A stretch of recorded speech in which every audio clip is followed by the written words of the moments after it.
Welcome to the MS&Me Radio Network. The broadcast shows are for informational and entertainment purposes only.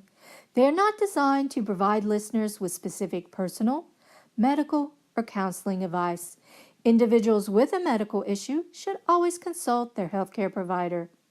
MS&Me is not responsible for content of individual shows. The views expressed by show hosts or their guests are their own. Enjoy the show. Hi, this is Dawn Melanie. Thank you for joining me for another episode of my series, Managing Self. As always, I'll share my personal experiences using elements that I've deemed as key to me successfully managing myself, daily battling multiple sclerosis, or MS. This is March 2018.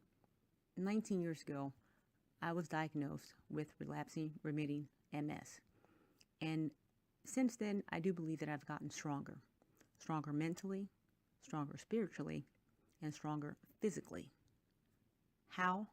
With this unpredictable neurological degenerative disease? Well, I think so by me doing what I do best, being predictable. That is, being able to be predicted, not the derogatory image some may form when they hear the term predictable. But I mean, me sharing workflow habits of most productive people, despite the predictable nature of MS, or pardon me, the unpredictable nature of MS. These habits are predictable, identifiable, and they are different from what normal people do with and without MS. Yesterday, I had a follow-up visit with my neurologist, but I actually saw his new assistant. It wasn't quite what I expected, as I'm used to the discussions with him. I had a list of detailed accomplishments to report since our last visit. All were mentally listed with mental bullet points and all. I had completed his prescribed physical therapy sessions. Completed that actually early. That is before all the scheduled visits. Scheduled between me and the therapist. The sessions. I was eager to tell him, how basically I was kicked to the curb by the physical therapist. Kicked to the curb after she hugged me. And she insisted, if there was ever any additional service that I may have needed in the future, that, she'd be more than happy to help me and assist me. Also, I guess I should say that she didn't really just diss me, but she actually acknowledged that I had completed all of the goals that she had set out for me based on my challenges assessed upon our first visit. My challenges that were, not all gone, but that I've tackled and made some progress on. She did not acknowledge this, and apparently I had progressed more than she had ever expected. Anyway, it was Kelly's first visit with me. Kelly is the assistant to my neurologist. One of the first questions she asked me was to tell me about your MS, to which I quickly responded, "How much time do you have?" And as she sat there, looking a little bit baffled, I quickly continued with the details of my first visit with the doctor, the neurologist. At that point, it was almost 8 years ago. And at that point, it had been 11 years since my diagnosis. And to sum it up, all of that, I told her that it was easiest for me to answer her very question, tell me about my MS, because he had known my history of 11 years at that point. So what I did was I handed him a legal-size flowchart of my MS to date. It included dates of DMDs, or the disease-modifying drugs that I had taken. Changed, like I said, the dates in the corresponding DMDs. Along with that, had MRI results, dates of MRIs, the results, the number of lesions, new lesions, any lesions that had gone or disappeared. Also, the number of enhancing lesions. It also included, flare-ups, loss of sight, loss of hearing, drop foot, etc., things that hadn't occurred over those 11 years, and corresponding dates for those, as well as for any steroids that I had taken to reduce the inflammation. What types, whether it be IV, oral, things like that. And I also included major life events. Those events that I think that are susceptible to cause stress and corresponding exacerbations. Examples like moving, that's stressful. Dates of when I started a new job, dates when I lost my job because of MS complications, and also marriage planning, marriage, and all that stuff is stressful, and come MS complications could arise from that. I even told her, I went through being widowed when my late husband died. I guess almost 7 years ago. I was 38, so MS versus colon cancer, all bad things, but again, these are, I think, life experiences that I found some correlations with that in the MS flare-ups that I had. So I told her I gave that to the doctor, basically to explain my MS, and I apologize because I was just rambling, but it's funny because I remember I can see her fervently typing in her notes, and I finally got to answering her initial question, her very first question when she walked into the room. She asked, "Are you a bodybuilder?" Explaining that I was that I had competed.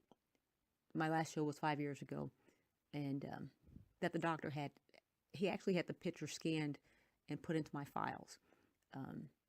See, it's because of how I looked, of how it looked.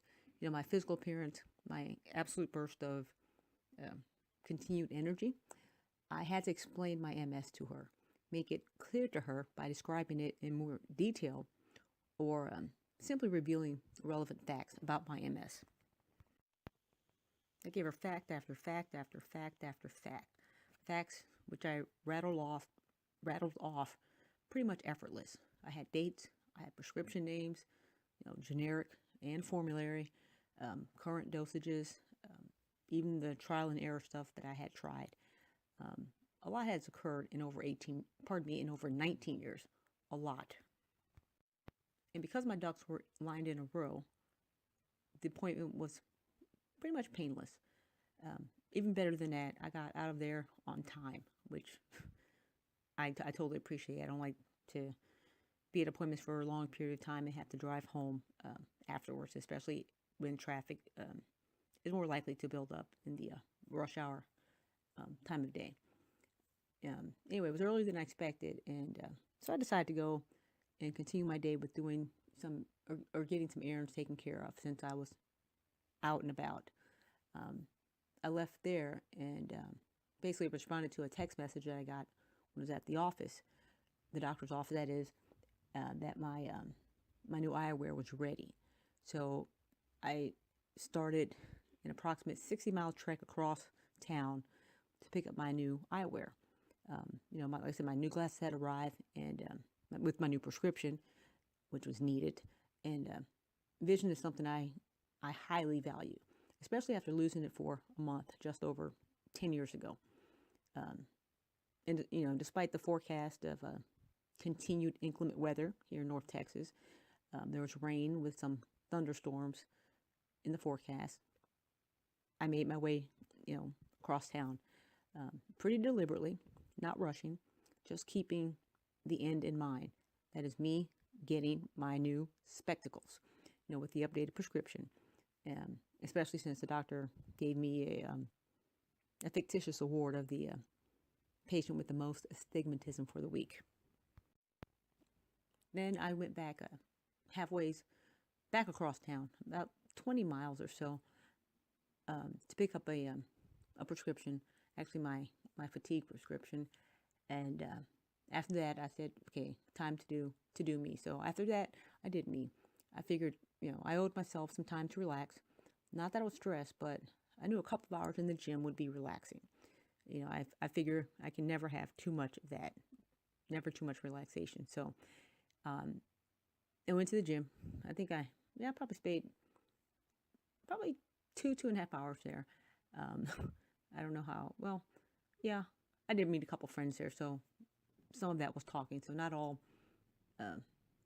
engaged in physical activity, unless you consider me running my mouth physical activity. But anyway, nonetheless, I finished at the gym. Then I went home for what I consider one of my favorite parts of the day, dinner. It was dinner that I didn't have to cook because, thank goodness, it was after all the day's activities. I was up. I think I got up at 8 o'clock. Cause actually, I woke up before my husband woke up, and I actually woke him up. I think my circadian rhythm just does that, or maybe it's because I knew I had a doctor's appointment. Anyway, a long day, and long day of activities, and it's dinner time, and I could have used a couple of spoons, as we say, the spoon theory, where we run out of spoons. But I think at that point I was in need of spoons, some forks, some knives, pretty much all cutlery, so to speak. Anyway, like I said, it was dinner time, and I got home, and I had leftovers, so I didn't have to cook. And like any true New Orleanian, Monday, the prior night, I had cooked red beans and rice, and cornbread, and sweet potato pie. So the leftovers were absolutely divine. No, I didn't. Yeah, I know I didn't ever really slow down, but unfortunately, I failed to take a nap on Tuesday. I didn't stop. I didn't slow down. I didn't take a nap, which my therapist and I we did discuss that. Me being fatigued or tired affects my ability to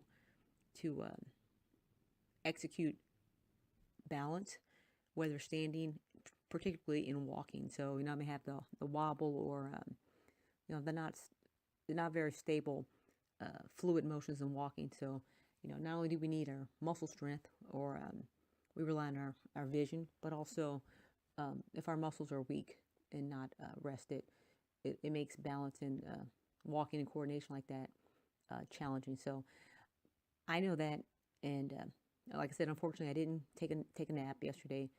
But one thing I did do was I did tell my husband that I was tired, and we got in bed by 9:30 p.m., which is pretty early for us.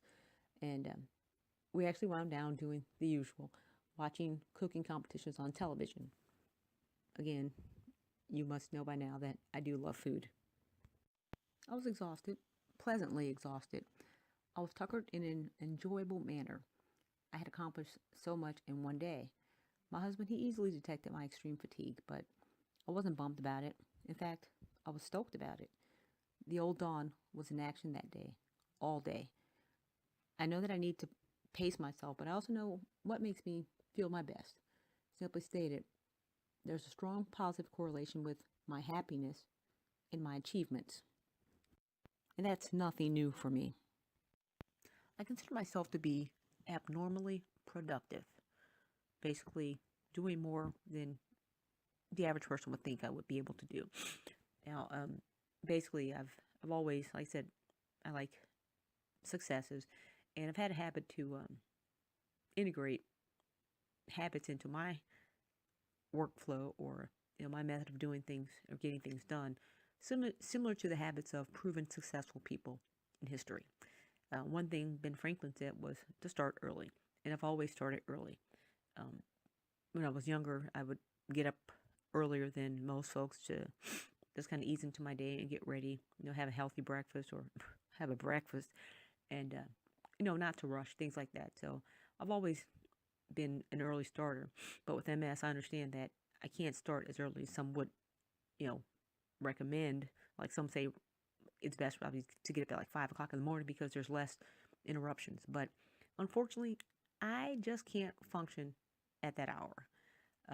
So, you know, Ben Franklin said, early to bed, early to rise, makes men healthy, wealthy, and wise. Well, if I'm rising too early, I'm not going to be too healthy. So I can't do that, but I do get up when my body says it's ready to get up and that it's rested, well rested. That is. Another thing that I do, um, that I've pretty much try to practice every day is do the hard stuff first.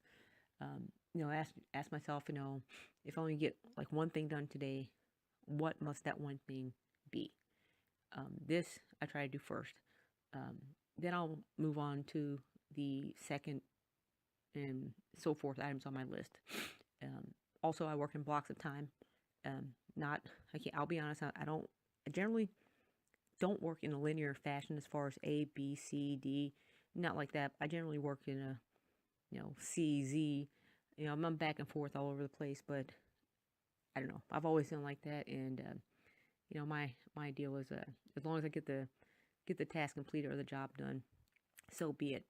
Again, that's me. I know how I can effectively get things done. So, I do this, and I work in blocks of time. Not successive, but also tasks of, okay, this time I'm going to devote this amount of time to answering text messages or voicemail messages or responding to emails and things like that, or even checking emails, because those can be time suckers. And you know I've learned more and more each year, that interruptions are very costly and just an absolute killer to productivity. So I know that, like I said, there's also predictable interruptions, and again, voicemail, answering voicemail, taking telephone calls, text messages, what have you. Those are all predictable interruptions. They're going to occur on a daily basis throughout the day, but we have the ability to schedule times when we address these, and manage our time to not let it absorb us and take us away from getting the job done. Um, One thing also that I've learned, and I continue to learn every day, is the power to just say no. No, two-letter word, but very powerful, and it has nothing to do with being nice or mean or what have you. But I've learned that every time you say yes, there's a cost, and we need to count that cost. And just like we count the spoons related to our MS fatigue. If we run out of spoons, we're just exhausted, we're tired. I think it's very similar that, the more times we say yes, that there's a cost that's being accumulated as well. And unfortunately, I think we probably all need to learn how to say no most of the time. And no just means to say yes to ourselves first. That's all. Us first. Manage ourselves. Earlier, I said that accomplishments make me happy. And it's always been like this. But having multiple sclerosis continues to add some bumps in my road to accomplishment. And like any goal that I've achieved, any test that I've ever passed, any defeat that I've had, then turned around and made it victorious, any loss endured before reaping exponential gains, I know that I only did so because I understood the power of discipline. Discipline is any training intended to produce a specific character or pattern of behavior. And I just want to say I was very fortunate to have parents who never put any unnecessary stress on me about this. Today, I want to discuss a very common technique of discipline, that is of time management, which time management is a form of discipline that uses time as the regulator. And the requirement is for time to be used efficiently. Time management can use skills, tools, or techniques to create specific time allotments. Now, the method of discipline, this method of discipline, it can be used without punitive consequences, and is this type that I use to manage myself on a daily basis. That is self-discipline. I knew what had to get done, even at an early age. Grade school, I came home and did my homework immediately. That is after getting my snacks to work while my mom prepared dinner. I did the same thing in high school, and in college, again, the same thing, food and getting my work done was always paramount for me. When I started my corporate career, again, it was the same. Oftentimes working through lunch. If there was a really stiff deadline to meet, and you know, I knew what I had to get done. Being an auditor in a big six accounting firm, a finance manager in a Fortune 500 powerhouse company, and even an international consultant, I had flexibility of what I can get done and when to do it, but I knew what the deadlines were and the tasks that needed to get done. So time management was very important to me throughout that. And now as an MSer, and an active MSer, things are the same. I consider them different, but the same. Oftentimes I'm eating food to make sure I get my task completed. I just know the only difference now is that I have to try a little bit harder. I have to be a little more resilient because failure is possible, but it's not possible if I never stop trying. I could also make excuses for coming up short of my goals, but I know that I'll never quit. I'll never quit because that's simply not an option. Now, I understand that we can be disciplined, if things are going our way, but what about the times when things don't go our way or things don't go as planned? There's some sort of change that has occurred that we can't control. How do we get through that? Well, that answer, I believe, is through our resilience. Resilience is an ability to recover from or adjust easily to misfortune or change. And although a good portion of resilience is due to genetic, biological, and environmental factors that you can't control, much of resilience is the result of skills you can learn and can practice. Practice just like I continue to practice using my muscles. I would say I think I've had less falls than some because my muscles, particularly my quad muscles, are stronger than the average person, with or without MS. I practice using my muscles hours a day, several times per week. And I think, resilience is actually kind of like a muscle, something that develops with use. Like my years of bodybuilding, I know that strengthening my resilience has been the result of my effort. And we all probably are born with this muscle or character trait, but I know that I'm quite aware that having multiple sclerosis is just an example of life changes that can lead to resilience development. Or just like me tearing my ACL, it can also lead to atrophy, a gradual decline in effectiveness or vigor due to underuse or neglect. So as I close, I want to encourage each of you to develop your own personal resiliency workout or resilient exercises and practice those regularly to strengthen your personal resilience. Some of these exercises or resilience building exercises will include, proper sleep, exercise, to your ability. Also, daily, if you can, practice gratitude, practice optimism, and practice forgiveness. And this is not only with others, but also with your MS situation. Try to really practice being an optimist with your MS. I like to, sometimes it's I guess it's tongue in cheek, but I'll say, well, I don't work my full-time job anymore. And well, sometimes I miss it, but well, I don't have to get up at 7, 8 o'clock in the morning and have to be somewhere every morning.